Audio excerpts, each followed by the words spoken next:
Okay, we're going to get started here in a second. Um, hmm.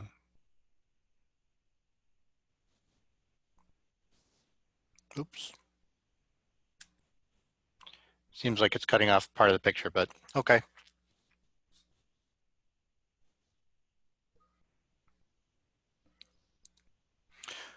Just getting the recording set here. Good morning, everyone. My name's David Wolf from Just Solutions, and we're going to be talking about backup today, especially considering we have all these users working from home, and that creates a whole different level of complexity and need that businesses haven't had in the past. So that's our topic today. A little about me. Some of you have been joining me in our presentations weekly. Others have not, but we'll give you a little background on me. Been in the industry over 35 years. Started Just Solutions back in 1997, and we're a managed service provider, co-managed IT for quite a few businesses in Western New York and actually quite a few out of the state now. So anything IT, we do phones, copiers, computers. If it plugs into your network, we manage it. If it's got an IP address, we manage it for you. So we're going to delve into backups. And previously, some feedback I've gotten is my sessions are technical. I'm trying to help people that are both technical and non-technical. So what I decided to add is a little bit more, some terms and definitions up front. So when I'm using some of the lingo that I get comfortable with and I forget that it's kind of techno speak for others, you'll have a way to look up those definitions as well. So hopefully it'll be a less technical, because I do want to answer any questions. And if you would go back and watch any of my previous recorded webinars and you have any questions, you're welcome to email me. My information is at the end of every presentation, and I'll be happy to answer your questions via email as well regarding if you did understand a term I used or something that I was too technical on. Just ask. I'm happy to explain it. But we do have a mixed audience, so I try to make it appeal to both the end user as well as the administrator. So we're going to be talking about backup, the causes and issues, the reasons why we need it, what we want to back up, various types of backups, and then my opinion, my recommendations, and we'll do a Q&A as well. And if we have some time, we'll also do a very dangerous thing, and that's a live demo. Okay, first off, I thought I'd give you a little bit of some definitions, because people throw terms around and things aren't always as they seem or as they sound. So the first thing I wanted to say is referring to something as a backup is a very, very broad term. It can cover a lot of things. In the paper world, a backup of a document is a photocopy stored in some other spot. So you have an important lease agreement, contract, you probably made a backup of it. How? By making a copy of it. And then what did you do with that copy? You stored it somewhere. If it's something super important, you might even put it in a safe at the bank. Where do you keep a copy of your birth certificate or the original? Where do you keep your passport or a copy of it? So a backup is a broad term for copying your data. And then data in itself, I put that in quotes, is because data is a broad term. What do we consider data? I may refer to data as being your Word files, your Excel files. A database administrator might be referring to their SQL database or their Oracle database. So people have different meanings of data. A home user might be thinking their data is their pictures, is their email, maybe their music, videos, things of that sort. So it's a broad term, and there are people that will include programs in data. So you could say my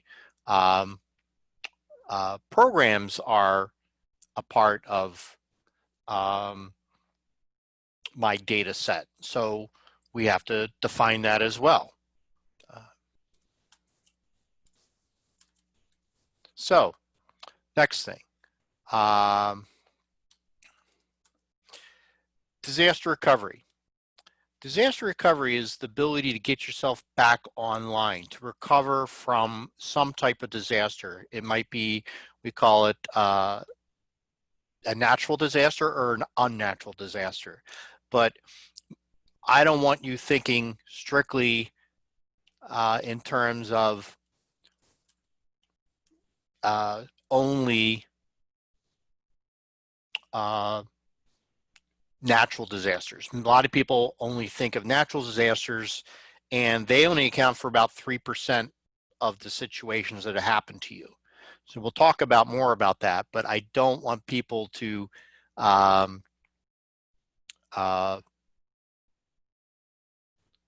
just think in terms of a natural disaster, tornado, storm, lightning. Yes, those happen as well, but there's unnatural disasters. I would personally put COVID in an unnatural disaster category, but let's not get political there. So then business continuity. Business continuity is getting your business up and running and functional and staying up and running in the aftermath of an extreme event. This COVID is an example of us living through business continuity, and that is we might not have had data loss in this situation. In fact, I don't think I've heard of many people that have data loss, but we have to keep our business up and running, working remotely, working from home, distancing ourselves, restaurants having to go to takeout or delivery and changing their business model. Businesses that never thought they would do takeout, a high-end restaurant, God forbid, would make a steak and you'd be picking it up at the door, have had to adopt and change in order to survive. Providing drinks or even liquor. The big problem with restaurants is, as much as we're doing a great job supporting them with takeout, their biggest margins are on appetizers, desserts, drinks, things that we don't normally get when we do takeout. So they're having a tough time surviving as well. But we're living through business continuity situation right now. Now, could that situation be a flood? Sure. Just Solutions went through a flood in 2006, and we had to survive that flood. We had equipment damage, facility damage. We had to work from home. Our electricity was turned off from the building. We lost our internet. So that was a business continuity situation. And then we had to deal with the disaster recovery. So again, I want to make sure these terms make sense, and business continuity and disaster recovery are paired a lot, and you'll see them referred as BCDR, and you'll see things advertised as a BCDR solution. So I'm trying to again educate you, so when we talk about these terms, you understand that backup is just one piece of it. Backing up your data is one piece of it. Being operational is another one. Business continuity talks about your phone system. Business continuity talks about electricity. It talks about communications, your internet access. All of those things become part of that. Disaster recovery, and we'll talk about that again in terms of what it means to recover. Like, how quickly can we recover from a disaster? Another term that keeps bouncing around and people are new to is the SaaS, or software as a service. We're all pretty much using it today. We go and we use Google. You may use Office 365. You might be using Teams now. We did a great seminar on Teams. You can go back and watch. Google Docs, Google Drive. These are all things you might be using today. Those are all software services. You may be using a cloud-based solution for your accounting. Maybe you're using QuickBooks Online. Maybe you're using an accounting solution or a banking solution that's online. Those are all software as a service. Now let's talk about file and data backup. This is being a little bit more specific. Now we're saying, okay, what am I backing up? I may be doing a file and data backup, which means I'm saving files and folders on my PC. The problem with that is it may not be backing up the full programs, not getting your license keys, not getting the system registry or the system state. There's some other hidden files and things in Windows or Macintosh that you're not seeing. So you may think you're backing up what you need, but maybe you're not getting everything. And then there's image backup. Years and years ago, we used to do image backups, and we actually got away from them because we didn't like them. And the reason we didn't like them is there was no way to just pull back an individual file. Well, that's changed now. The technology has gotten so much more superior that an image backup also allows you to do a file data recovery of an individual file. And like I said, when we get to the demo stage, we'll try to show you how that works. But an image backup is the best. Why is it the best? Because it's a mirror image. It's a photocopy. It's a snapshot. I'm trying to use terms that you're familiar with. If you want to document all your assets in your home, they tell you to take a video of everything in your home or take pictures of your home. So then when you're going to the insurance and the claim adjuster and they're saying, well, where are all your receipts? Say, well, I don't have my receipts. They got burned up in the fire. Well, how do I know what you had? Well, here's all the pictures and the video of my home prior to the fire, and we can document everything that I lost. And I know someone that had a home fire, and he, sure enough, he made sure he got every dime out of that adjuster by making sure he documented everything he had with the photos and the video to show all the clothing, all the furniture, all the tchotchkes, everything in his home, because there really wasn't going to be any paper trail and paper receipts that they want you to have. So image backup in the computer world, and just as important, if I tell you I'm making an image backup of your server, that's a hell of a lot better than saying I'm just doing a file and data backup of your server. The other thing is the snapshotting. We use that term in the computer world. We've co-opted it, but a snapshot, we think of a photo, you think an instant photo, you take a snapshot and it's a quick picture of everything on the system. Well, that's what we're doing. When we take snapshots of your server, we're capturing a picture of your server at a point in time. Everything, the programs, the files. If we take a snapshot right before we do an update, we can go back prior to the update. This is wonderful. This is a system administrator's dream. He's going to roll out he or she's going to roll out a new upgrade of your accounting solution. They can take a snapshot before, they can do the upgrade, and if his upgrade doesn't go well or causes problems, they can roll back to that previous snapshot. What a wonderful way to recover. This also is the key way to recover from ransomware and being cryptoed being cryptoed by someone that's trying to get a ransom from you. So when you hear about places getting cryptoed and not being able to recover, it's typically because they got these great file and data backups, but they don't have image backups. Or if they have file data backups, they're from last night and they still lost a whole day, or maybe they're a week old, or in some cases no one ever tested them and they're a month old. We've had customers that go back to do a recovery and they find out, they weren't on one of our backup systems, and they find out the last backup they had that worked was 6 months ago. How horrible will that be? And on top of it, it's a file and data backup. So where's all the programs? Where are all the license keys? So image backup is the technology we'll talk about. Now we talk about SaaS, come to kind of loop around. If we start using SaaS and we start saying, oh, we'll save our data in Google Drive, we'll save our data in Office 365, you better go back and read that fine print, or actually you probably never read it. You just clicked accept terms and conditions when you started using Google or Office from Microsoft, never even read the fine print about what they do for your backup. And we'll talk about that in a minute. So here are some common definitions. I got just a couple more to share. And let's get to the next one. And we're going to talk about RPO and RTO, which is kind of another terms that we have. How old is your backup, and how long will it take to get you back up or get you recovered? So those are two important pieces of information that you have to consider when we talk about your backup solution. RPO, recover point objective. What am I getting myself back to? Am I recovering to last night? Is that good enough? Is last night recovery good enough? In today's environment, when we're doing everything real time, in real-time customer service, real-time data entry, real-time invoicing and processing, recovering to last night could mean you've lost 50, 100, 2,000 transactions, whatever. It could mean a ton of work. And if you're all electronic, where's the paperwork to use to get and recover that information?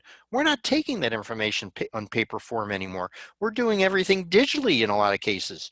So having a recovery point of last night is so yesterday, that's so 80s, 90s decade, that's just not acceptable anymore, because you don't even have the paperwork to go back to. You are running everything real time. We're doing invoicing real time. We're doing payments real time. We're doing it all electronically. We're doing it online. If I can't recover to literally within an hour of my backup, that's just not good enough. So we have to think about RPO. What's our recovery point objective? And then how long is it going to take to recover? I hate to say it, prior to one of our customers actually having our solution, they lost a week. It was a week long for them to recover because they only had file and data backups. What did that mean?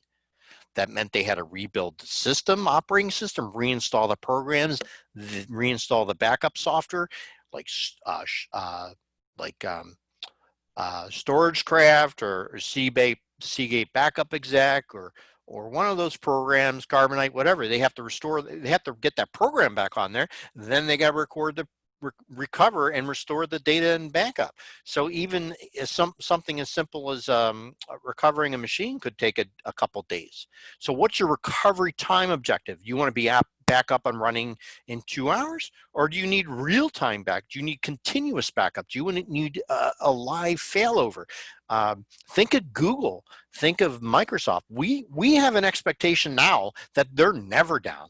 We don't even want them to have a recovery time objective of 2 hours or a day or whatever.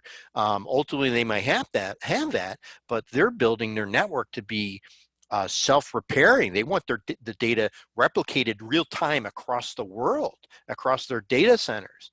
So they're spending millions of billions of dollars building data centers to get us RPO and RTO that's instantaneous. We don't want to ever see a data loss. So you can think about the budget of a big company, why going to the cloud, and a lot of people are relying on SaaS for their service because they're having this expectation.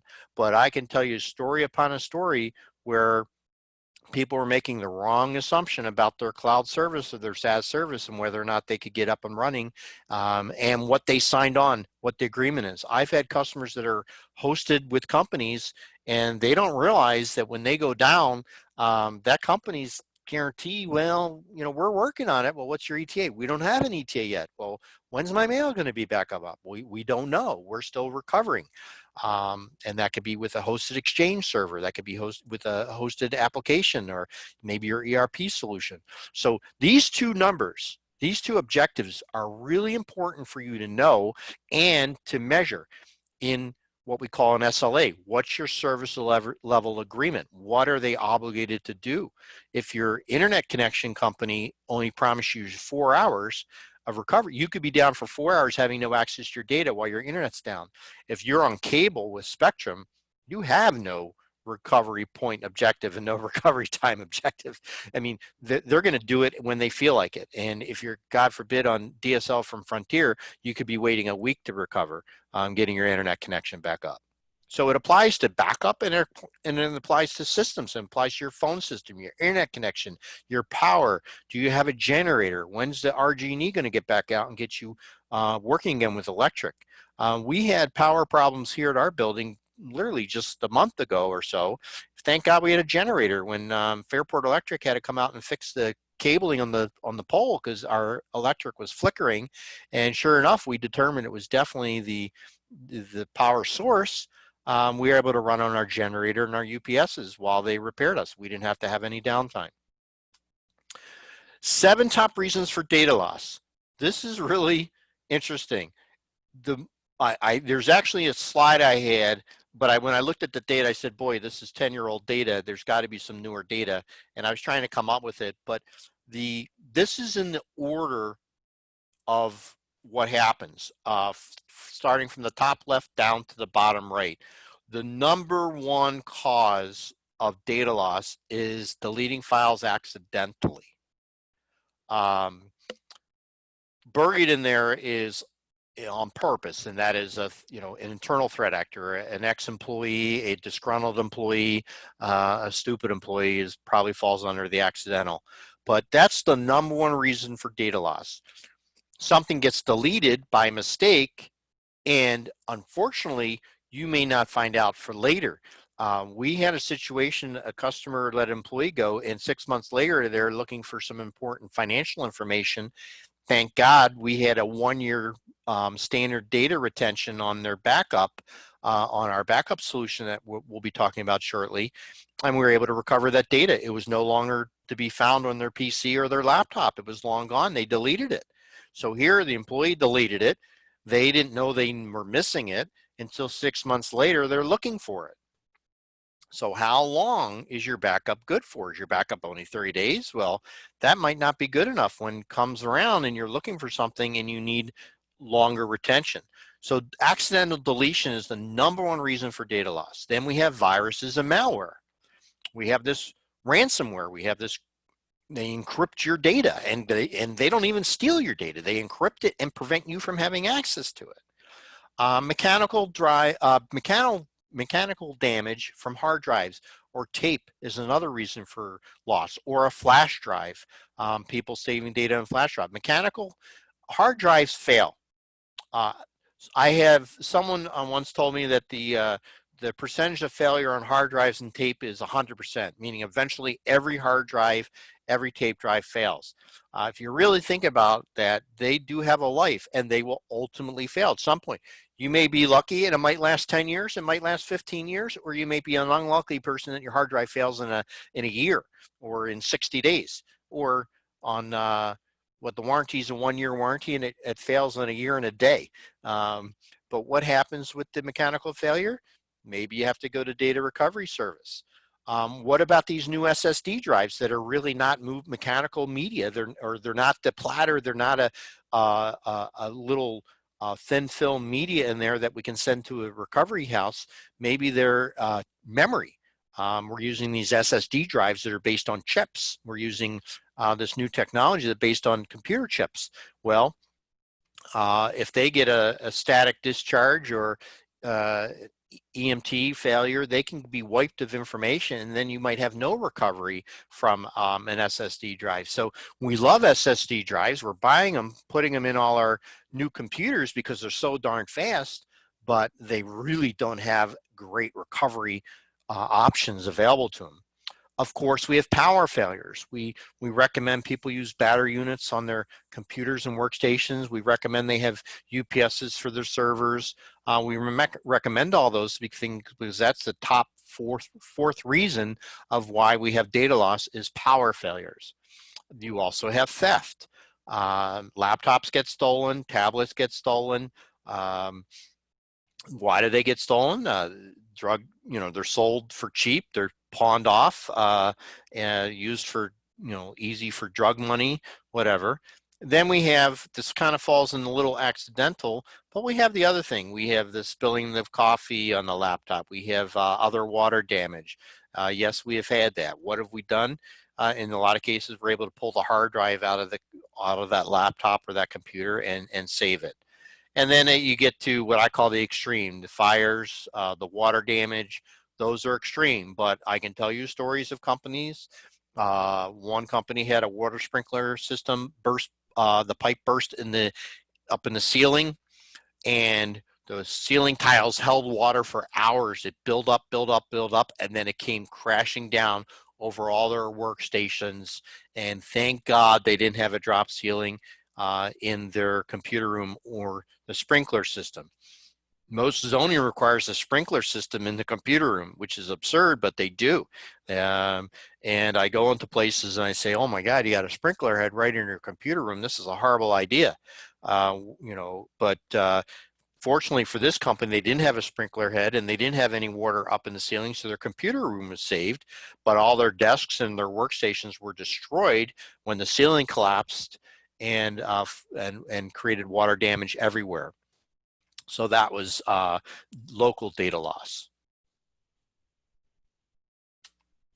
Okay, try to answer these questions and answer them honestly to yourself. You don't have to tell me, but you know all your programs, your updates, your patches, and your data are backed up. Pick a frequency, monthly, weekly, daily, hourly. Answer that question for yourself. How often is your information being backed up? Now, this goes not just from remote. This, you can answer this separately. You can think about, well, what are we doing in our data server, in our data room, in our cloud server environment? How are we backing up from information? What's our frequency? All of my employees know how to save the data to the server. I love this one. There's this presumption, well, my employees know to use the map drive. They know to save the file. There's nothing important on their local machine. I can't tell you how many times we get a laptop of a CEO or CFO or someone high up in the company that's been saving documents locally or saving spreadsheets locally. Sure, do they put them onto the server? Eventually, but meanwhile, while they're working on them, they're working them on their laptop, and then they're saving them onto the server. We've seen that before. We check our backups every day.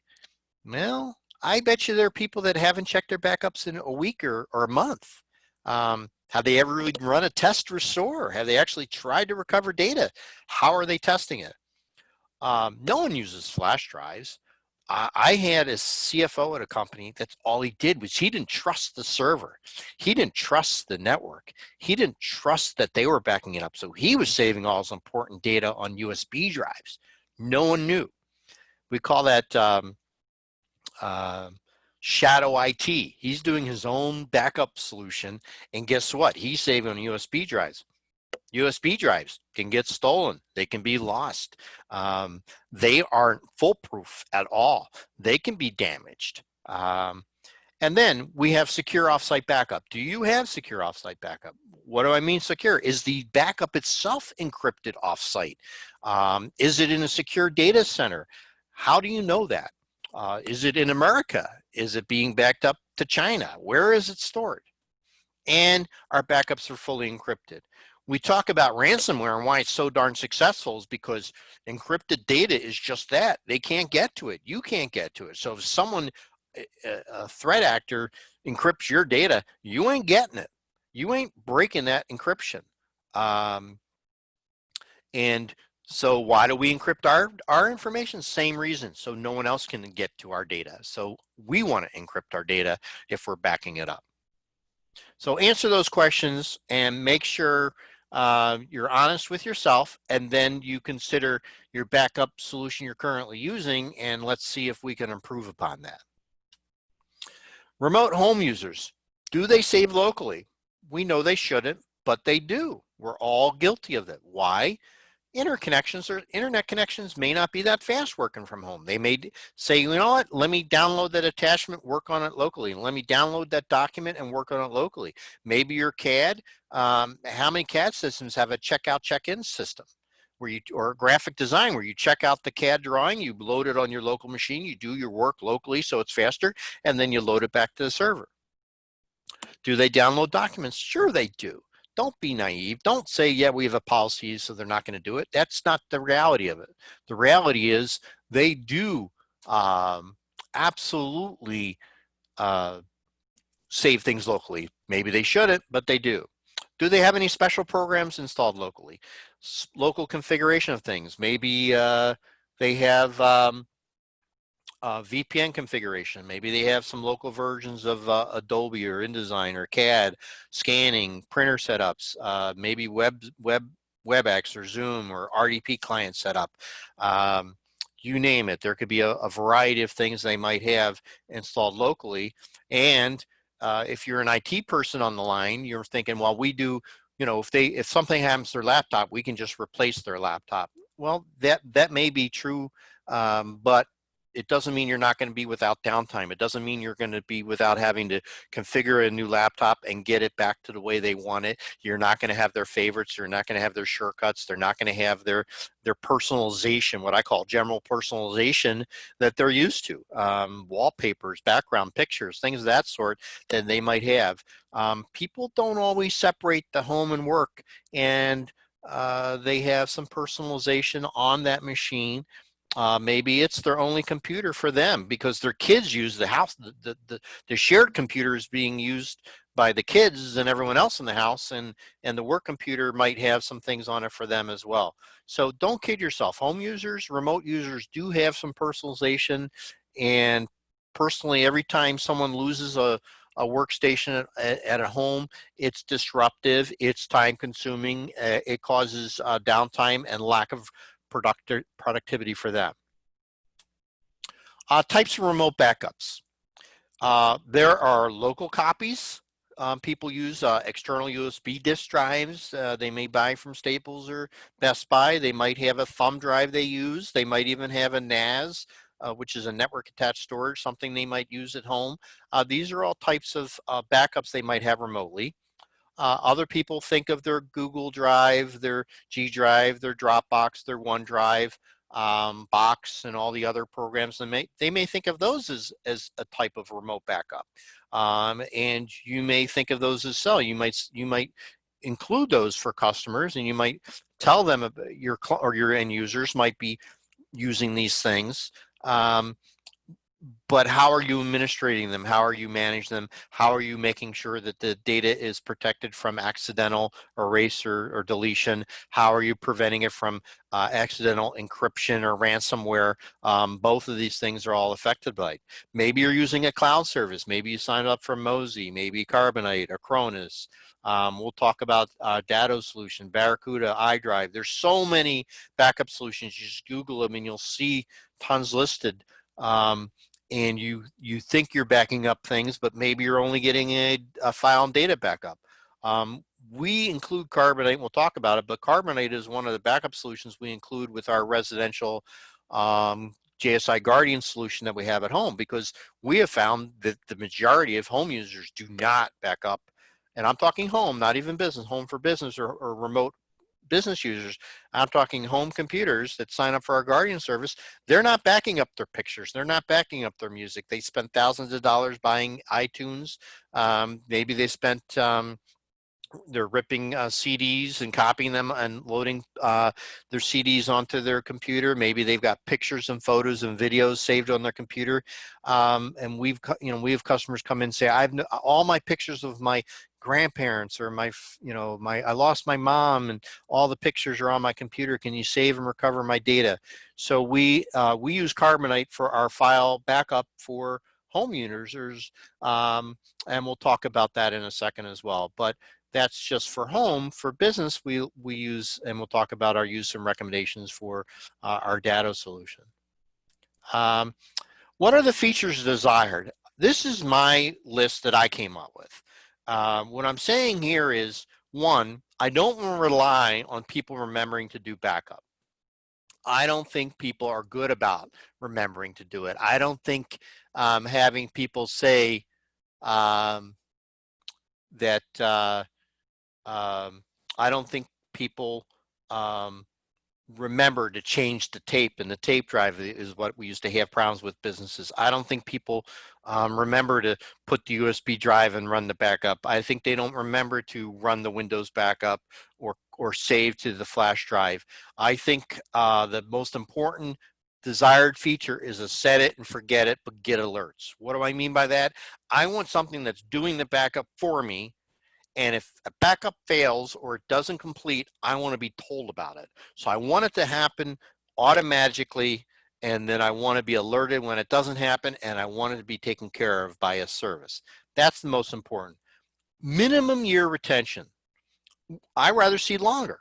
You can get longer, but a year retention is important. I think after a year, in some cases, depending upon your business, that's okay. But if you have a business that has some compliance regulatory situation, then you might want to go longer. And we have a solution for that. We can give you a backup retention that's forever. We can give you a forever backup solution.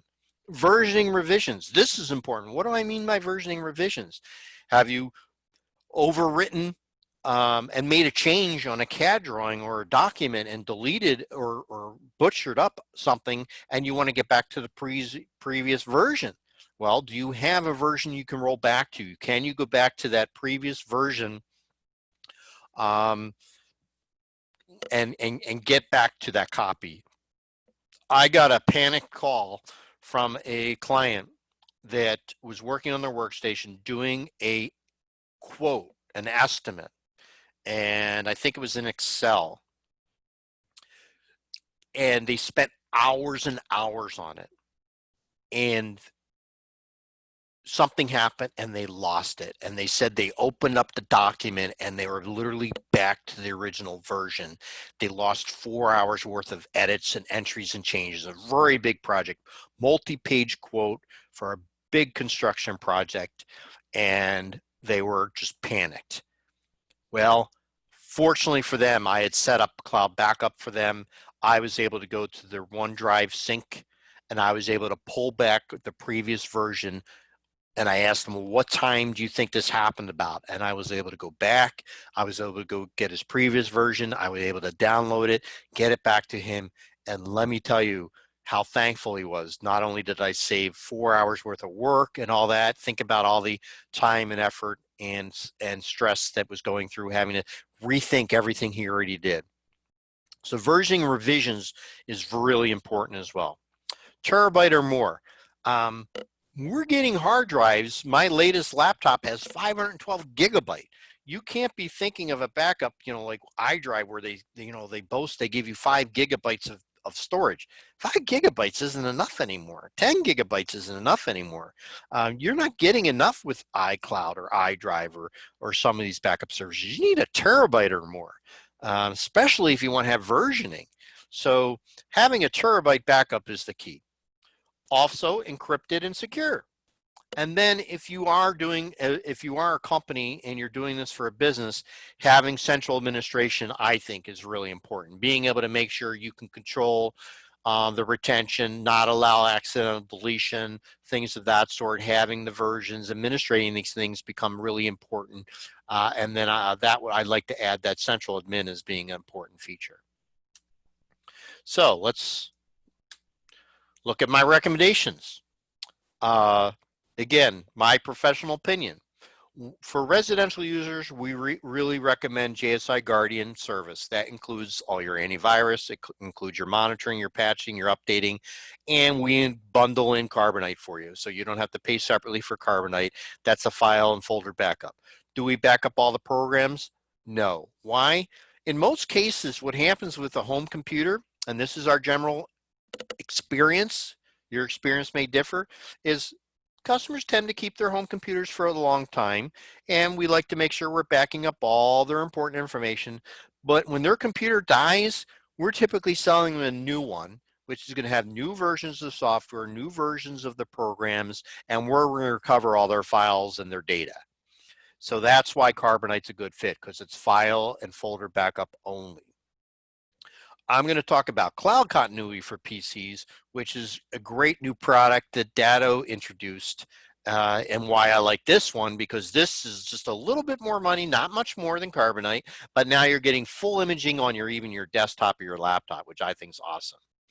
The other thing I like to have is OneDrive for Business. That's for file syncing.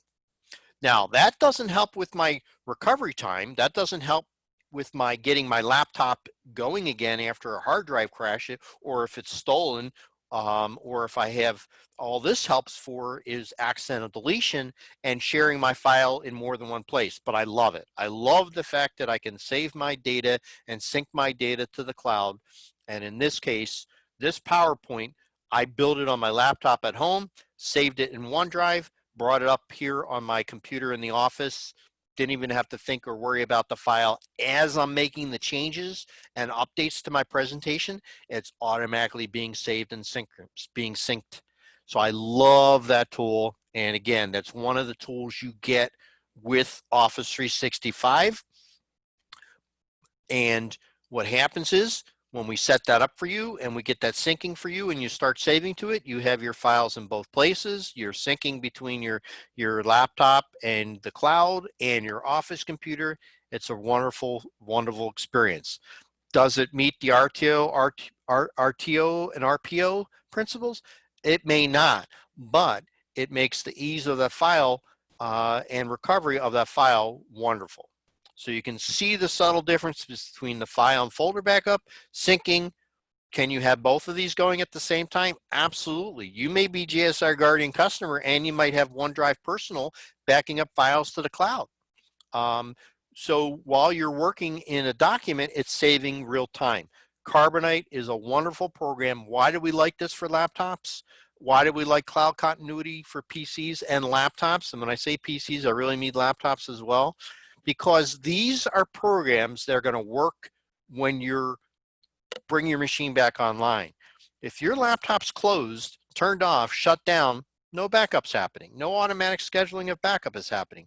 As soon as you fire it back up, Carbonite looks at itself and says, hey, I haven't backed up in a little while. Let me get myself caught up. So it goes in the background and starts catching up the background, catching up your backups in the background when you're using your computer. Same with cloud continuity. It's going to turn around and say, hey, I haven't backed up your machine. I haven't taken an image snapshot in 2 hours.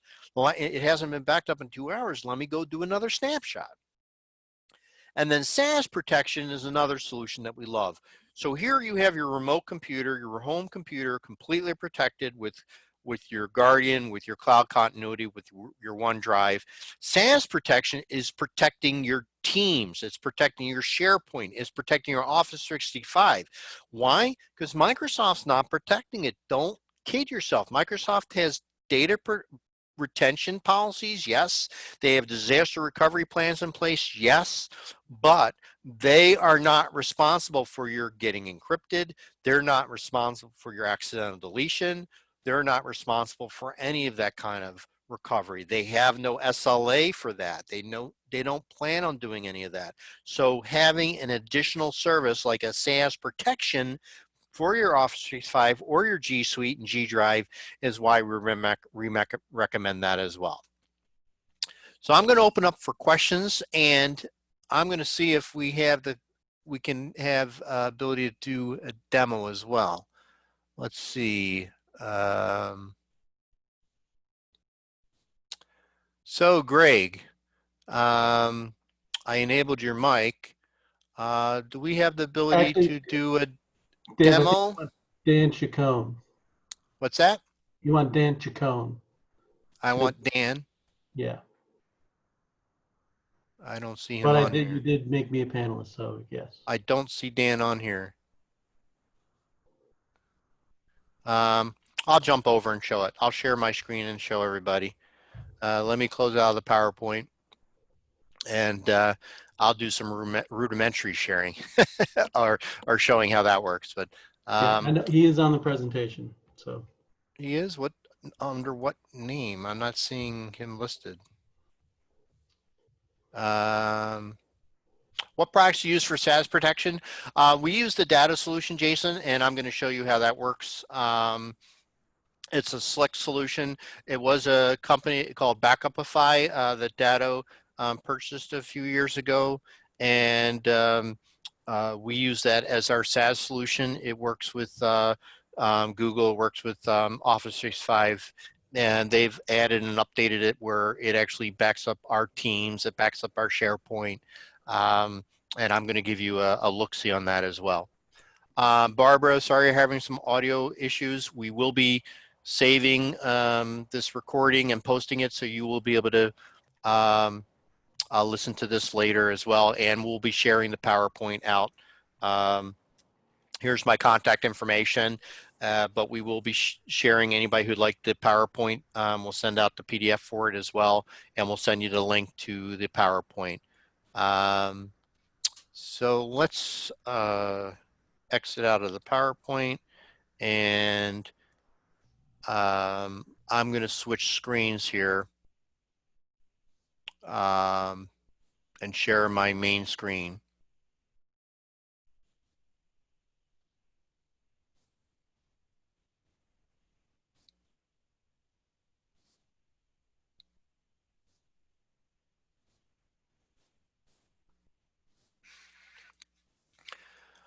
Okay, let me know if you can see my main screen now. Thank you. So little icons down here. I'm not sure if you can make them out down here, but I'll try to point them out. But here are my OneDrive personal, OneDrive for business, and here is my Datto Cloud Continuity Agent, which is idle. This is the tool we use for doing image backups on laptops and computers to the cloud. So right now, this agent's idle. If I right click on it, I can tell it to do a backup. I can suspend backups temporarily. I can throttle the backups if they're impacting my performance, which I really have not experienced that. Um, but you can throttle the backup and you can idle it down to how much usage you want. And you can limit that as well. And if you're on what we call a metered network, you can suspend the backup while you're on a metered network. What's a metered network? It's a new term that they're throwing out there, but a metered network would be example if you were on your laptop over your MiFi or tethered to your cell phone, and maybe you're going to, you don't want to eat up all your data plan from your cellular carrier, that type of thing. That's would be a metered service. Maybe you're at a hotel that charges per the hour, or a internet cafe or someplace like that. So picture this little program on your laptop. You would throttle it or suspend the backup while you're in that cafe, or if you're not tethered to a free Wi-Fi.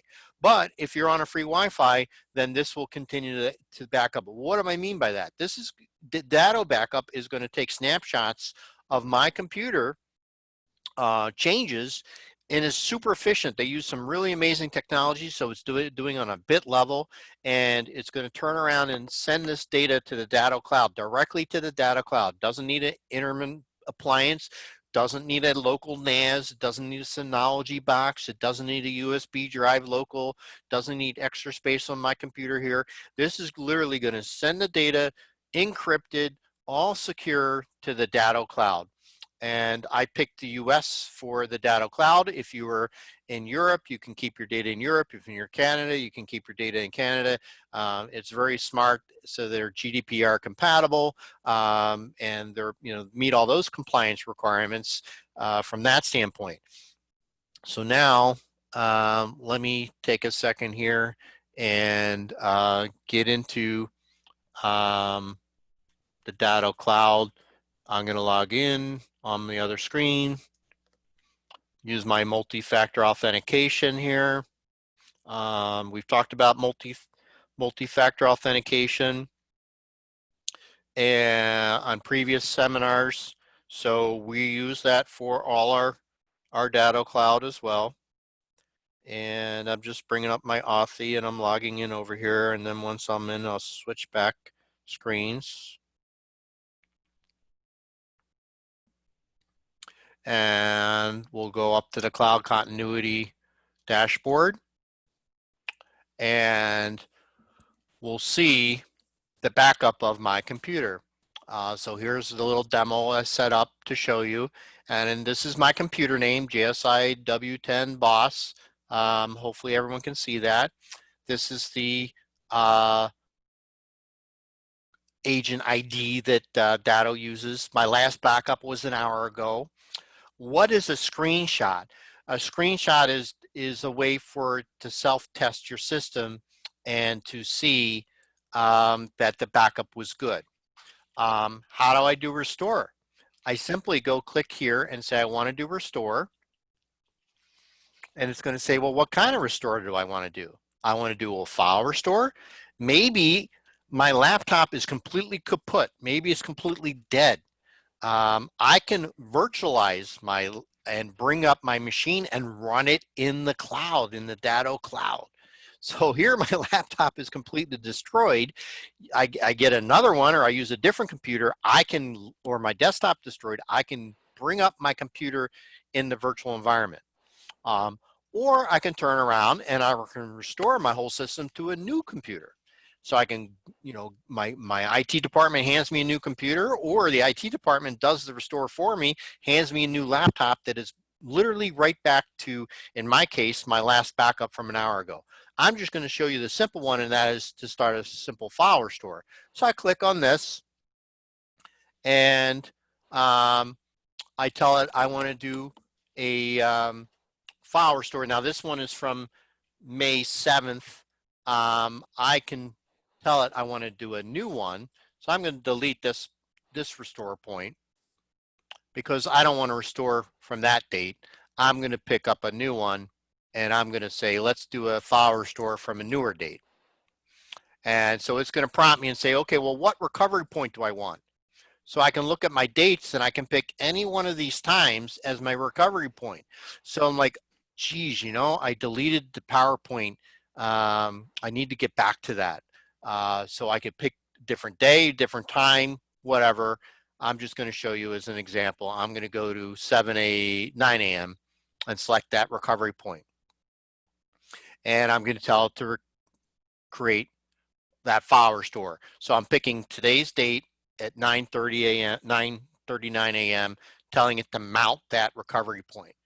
So what is it doing? It's going out and it's going to mount that snapshot so I can look at my hard drive. So now I can go browse and I can do it through what's secure FTP if I want to actually do it that way. I'm just using the web link and launch the file browser. This is going to be the most familiar to people. This might be a little bit more technical for some of you, but I'll just show launch the file browser. And it's going to bring up my C drive. No way, really? So now I can see my hard drive. I only have the C drive, and then I can see all my folders, all my files, everything's in here. And I can go to any of the sections, and I can go to any of the users, and then I can pull back any of the files I want. And I can move around this file tree, and I can click and download any file that I want to recover, or recover the whole folder. So not only is Datto doing a full image backup, which is way better than just file and folder. If I was just doing Carbonite, if I'm just using OneDrive, if I bring up my OneDrive and open the folder, I'm just seeing my folders and files for OneDrive, and sure enough, I can go to my SharePoint and I can get to my presentation folder and I can find today's presentation in here. Let's sort by date. There it is, version 2. There's the file as well. But I'm only seeing files. I'm only seeing folders. The yellows are my folder. These are my files. That's it. I only can get to those. Is this everything? No, these are only the things I saved to OneDrive. This isn't everything. Datto, my cloud continuity backup solution, is backing up everything.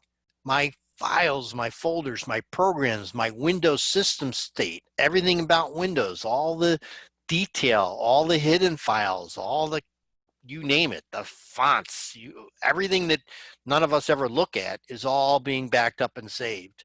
What does that mean? Well, it means not only can I do individual restores, I can literally do a full system recovery. So that's the beauty of a solution like this that allows you to get into everything. It allows you to do file folders, full virtualization, which falls into my business continuity. My laptop was stolen. Bingo, I have everything I need on it. Hopefully you have remote tools on that laptop so we can do a remote wipe. We can do a GPS tracing on it, report it to the police, tell them where the laptop is, and they go to the UPS driver and they find it at the guy's house, which is a true story. They track the guy down that way.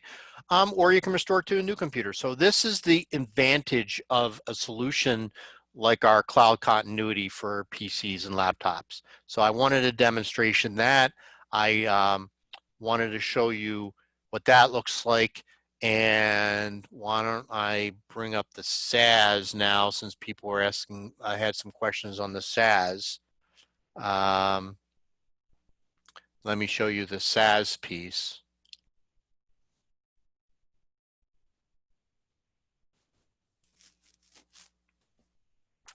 And David, just a note, Dan Chacon, the engineer from Datto, I switched with Greg. So if you needed me to show off this portion for you, I have about 5 minutes remaining. I can Yeah, if you want to jump and show off, I don't know, you want to take control of mine, or you want to take a screen and show your screen. If you want to show the SAS, that would be awesome. We have Datto on the line for some of you. They've been a wonderful partner of ours for many, many years. And it's the company we rely on for all of our backup solutions. So yeah, Dan, I'll let you take over if you'd like. I can stop sharing and let you share if that would be better. Yeah, Okay. that's probably the easiest way. All right. Okay, so for everyone on the call, my name is Dan Chacon. I'm one of the engineers at Datto. I've been here for just over 7 years, and throughout that tenure, we acquired a company called Backupify. We did the largest migration of data out of AWS, brought that over to Datto's private cloud infrastructure, and we have this platform that very easily allows us to recover data within O365 and G Suite domains at a very quick and easy pace. If anyone deleted the most important email of their life or anything out of their OneDrive folder or something from a SharePoint or Teams site, it's very, very simple to recover.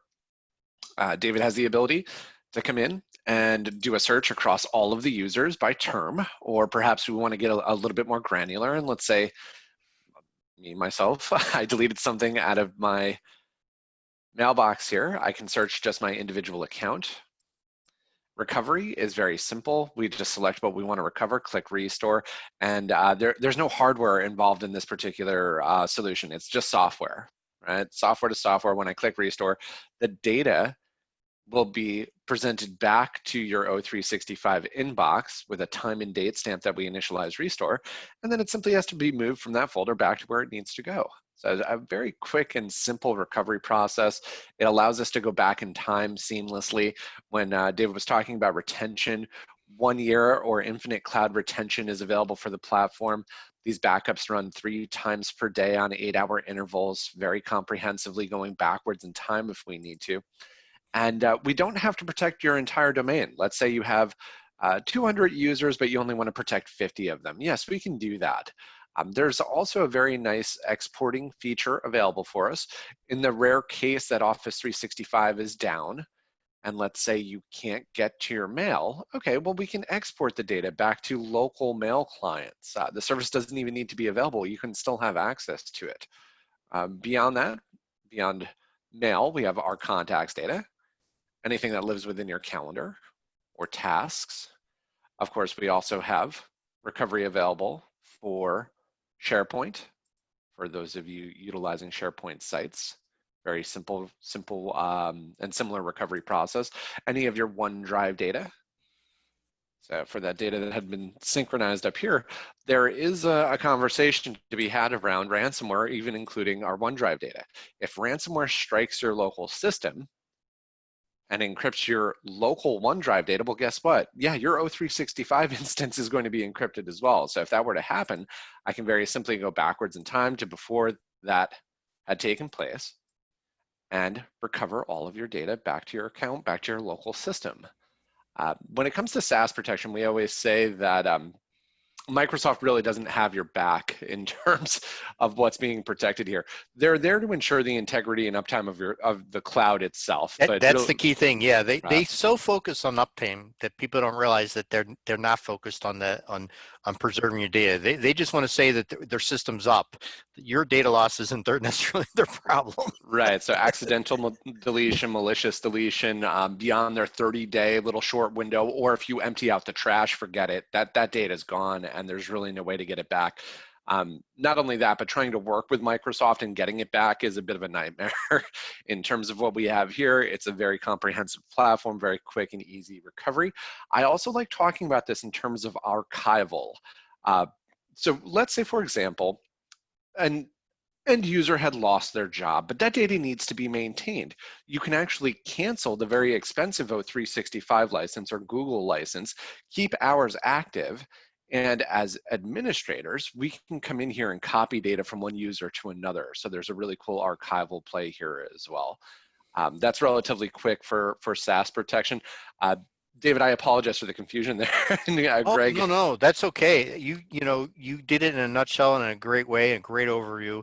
Like I said, we think it's an awesome product, and I think showing people is really kind of the key, because then they realize, wow, I don't have this, and everyone just thinks because they went to the cloud that they're safe and secure, and Right. their data is not going to get cryptoed, and they're not going to have data loss. And the unfortunate part is that no, they don't have our back, and this is when I know why you guys bought Backupify, because you saw how awesome it was. I mean, the Datto appliance and the BCDR solution that we use for the in-house IT and the servers and all that kind of stuff we do is just great, but there's just this huge gap now that so many people are moving things to the cloud and saving things up there. We were just so worried, like, well, what do we do? So Right. I think that it was an awesome addition to the Datto family. So I actually have another presentation at the top of the hour here. I'm going to All right. hop off so Greg can hop back in, but thank you for having us. Appreciate it. Thank you. And again, we're in question time. So anybody have any questions, please just let me know and ask. And I'm happy to answer any others. So hopefully, Jason, you got to see that. Again, if there aren't any other questions, this is pretty much what I wanted to present today. And thank you, everybody, for joining us. Again, if you like a copy of the presentation, just email us and we're happy to send it out. And if you're watching this in the future, if you're watching the recorded version and you have any other questions, please do not hesitate to reach back. Be happy to answer any questions you may have regarding this. But thank you, everyone, and have a wonderful weekend, and happy Mother's Day to all the mothers out there.